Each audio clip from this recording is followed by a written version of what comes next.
From one user losing his grandmother's money to another user taking out loans to fuel his options trades, we're gonna go over the craziest trades of April. Specific Ship 3208 made his first post to WallStreetBets on March 23rd. And things were already looking dangerous. Specific Ship took out a $20,000 loan on his credit card to YOLO it all into GameStop. Specific Ship wasn't worried though. He liked the stock. Those store credit trade-in deals were really buttering his biscuit, so he decided to throw in another $50K from his Roth IRA to fuel the fire. On Friday, GameStop was trading at about $13.20. He lassoed up 15 calls at the $14 strike price and 5 calls at the $20 strike price. GameStop was reporting earnings in a few days, so he made sure to get calls that expired next week. In addition to these calls, he also wrangled up about 5,000 plain shares. Specific Ship's finances depended on GameStop, but things were off to a pretty smooth start. GameStop flew up to $15.12 a share, and this put him up $12,000 on his position. He added 10 more calls to his portfolio and hoped for the best because this was pretty much all he had left in buying power. Specific Ship isn't your average WallStreetBets investor though. He made the wise move to hedge his loan by buying one share of Citigroup. GameStop was reporting earnings in a few hours, and Specific Ship was ready for war. GameStop's army was apparently too big though, because Specific Ship returned to WallStreetBets as a defeated trader. He was down 20K since yesterday, and just about 10K overall. GameStop had wretched earnings, and the stock fell 17% in just half an hour. Hurley 53017 is a man who wanted to double his net worth, but in the process of trying to do so, ended up soiling his account. Over the past 3 years, Hurley's been sharing some of his 5-figure gains to WallStreetBets. His Reddit history doesn't look too shabby, but on March 26th, he made a post to the Fire subreddit that shows he was ready to turn things up a notch. He wanted to know how he could turn $2.5 million into $5 mil. He's 35 years old and wants to retire ASAP. Users would give him advice in the comments. Wait 7 years with a $2.5 million in an index fund. Hurley didn't want this boring advice though. Exactly 1 week later, he YOLO'd $142K into SPY calls that expired the next day. He was already up $25K, but he decided to push his luck and see how SPY would treat him the next day. SPY had a decent run, but it didn't reach the strike price of half of his calls, so whether or not he made a profit on these trades is pretty up in the air. A day after this, Hurley YOLO'd another $120K into calls that expired a day later. His last trade wasn't wildly successful, but he knew that this time it would be different. I'm confident that SPY will hit $525 tomorrow. Who else is with me? Whoever was with him would be pretty happy at market open because the stock was trading at almost $524 a share. Hurley was up $308K on the trade, and things were looking pretty good for him. Hurley did not want to sell though. He needed $5 million to retire, and he wasn't going to reach that goal by settling for lousy 261% gains. Well, unfortunately for the bright-eyed investor, the upcoming jobs report had people on edge, and SPY dropped 2% right before the market closed. These calls were now way out of the money, and of course, they would expire worthless. Hurley lost a whole lot of money by being a bull, but Remarkable Argument 57 is someone who was able to resurrect his portfolio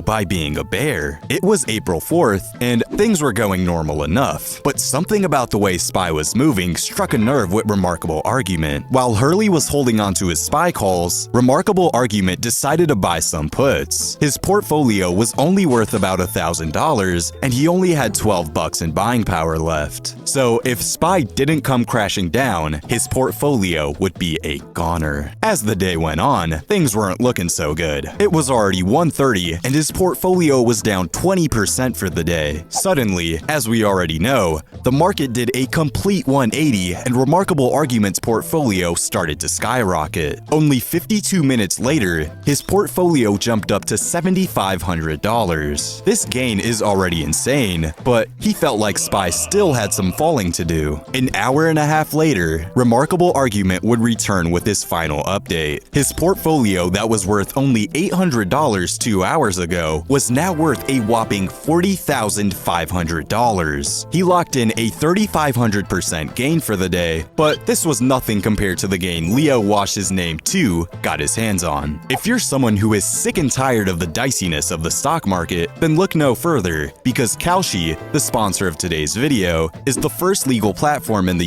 US where people can trade on events in all 50 states. When doing due diligence on a company, investing in calls or puts is always a bit of a shot in the dark. Even if the company reports phenomenal earnings, poor guidance, wacky IV, or theta can completely soil your position. Kalshi gets rid of this problem because you can make trades on specific events that are gonna happen within companies. Instead of getting calls or puts on Tesla before they announce deliveries, hoping that everything lines up, you can instead get contracts specifically based on their quarterly delivery amount. On top of this, the first 500 people who sign up using my link in the description will get a free $20 credit when they make a deposit on the platform. So why not just sign up and see what you can do with your bonus? Just like Remarkable Argument, Leo thought it was a good idea to get puts on SPY. Leo threw $2,400 into these puts, just hoping that a miracle would happen. SPY's rough drop sent his puts flying up 5,018%. His position was worth nearly $123K. This is almost as much as Bring On the World's gain. Bring On the World bought 300 zero-day till expiration puts with a strike price of $517. After SPY's monstrous crash, Bring On the World's position jumped up to a value of $150K. He was able to lock in a 30x gain in just a few hours, but the only thing is that this is not the way things actually went. Bring On the World had paper hands and ended up selling right before SPY had its major drop. He coughed up about $5,500 on these puts and ended up selling them for only $600. If he had only waited 4 more hours, his $600 position would have been worth $150K. Bring On the World was feeling pretty down in the dumps after losing out on a potential 6-figure trade, but it was okay. He was ready to make it all back. He got 10 Nvidia calls at the $870 strike price, 40 Tesla calls at the $172 strike price, and another 100 Tesla calls at the $175 strike price. These, of course, would all expire the next day. Tesla was down 1.5% at market open, which isn't the end of the world, but it's definitely not the greatest considering his calls expired that day and were out of the money. Luckily for him, he was able to sell his Nvidia calls for a $4,800 profit. He decided to take this money and throw it into some SPY puts. SPY was rallying, and his puts were down 9K. Even worse than that, though, is the fact that Tesla was having an awful day. Tesla's low for the day was $161, more than $10 lower than his strike prices. After his Tesla calls expired worthless and SPY puts started to dwindle, he was looking at a $17,500 loss for the day. With only a quarter of his portfolio left, hopefully he starts making safer investments. Whom's is someone who got $12K from his grandma and proceeded to lose it all. It was March 6th, and Whom was feeling bullish on Tesla. He felt like it was a good time to buy the dip, but little did he know, the dip was about to keep dipping. Tesla reported terrible delivery numbers, and on April 3rd, he gave us an updated screenshot of his portfolio. He's down 10.5K and things aren't looking too good. Tesla needs to fly 44% to hit his strike price, so it looks pretty darn likely that these calls are gonna expire worthless. Apocalypse showed up to WallStreetBets on March 11th to let everyone know that the market had a grudge against him. And it seems like he was right because he would end up demolishing his portfolio in just 2 weeks. It was March 27th, and QQQ opened at just about $445 a share. Apocalypse decided to scoop up some 0 DTE calls that were just barely in the money. Unfortunately, QQQ fell 0.60% over the next half an hour. Apocalypse wasn't worried just yet though. He averaged down and bought some more calls. A few hours went by,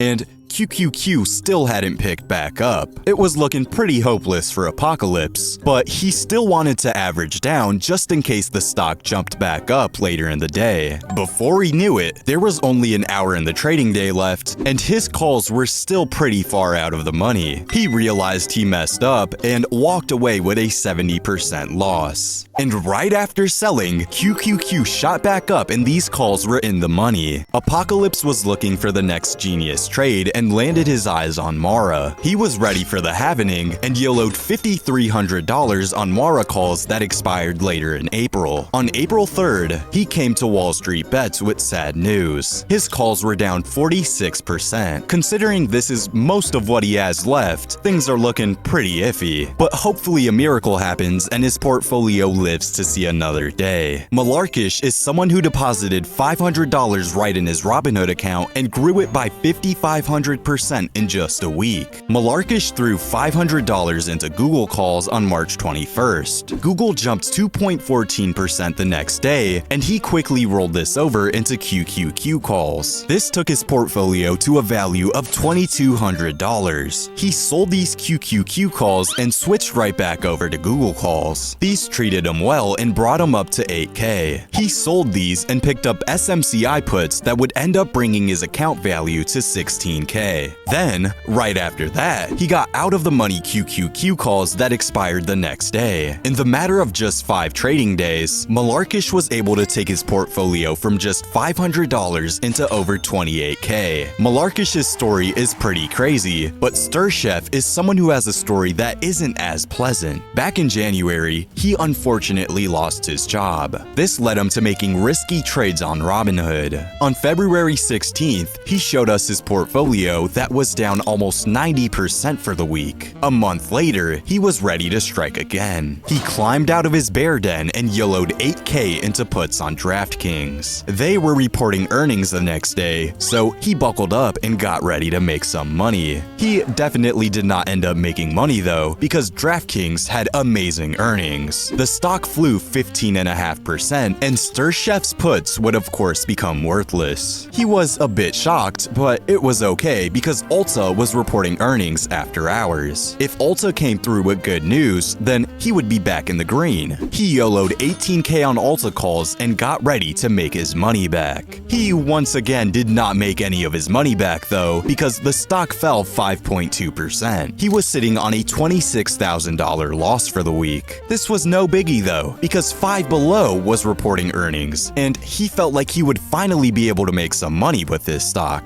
Doing what he knew best, he bought calls, and of course, the stock dropped 15% the next day. For his final hurrah, he decided to get calls on PVH before they reported earnings. As you can probably guess, the stock fell 22% after reporting earnings, and StirChef's portfolio would be completely wiped out. StirChef is down 99.74% year to date and only has $220 left in his portfolio. EDP445 burner account, quite the name, posted a screenshot of his portfolio on March 3rd. He says, "I will always hate Carvana with a passion." He was down about 67% for the past month, and his portfolio was now only worth $1,600. EDP445 burner account was holding puts on the stock, but Carvana wouldn't stop climbing. He decided to ditch Carvana puts and move on to MicroStrategy puts. On March 27th, MicroStrategy was trading at about $1,900 a share. EDP445 burner account decided that the stock was way too overvalued, so he bought a put that expired the very next day. The stock was 8.7% above his strike price, but he wasn't worried. Thursday came along, and things weren't looking particularly promising. MicroStrategy was trading at $1,950 a share at market open, which was almost $200 above his strike price. He was a brave warrior. He was a man who would drive hours just to get a cupcake. And luckily enough, the stock fell 14% in the next hour and a half. His put was now up 1,100% for the day and gave him a gain of $10,000. He said he would use this this money to pay off his credit cards, but just as he was about to set this money aside, he started to get that feeling that every WallStreetBets trader knows too well. EDP445 burner account knew the next best trade, and why settle for a $10,000 gain when you can get a $100,000 gain? Instead of paying off his credit cards, he threw his money into puts on DJT. The stock was already down 25% for the day, so he might have been a little bit late to the party, but better late than never, right? Sometimes it seems like never actually is better than being late though, because he came back only 3 hours later, showing that his portfolio was down 47%.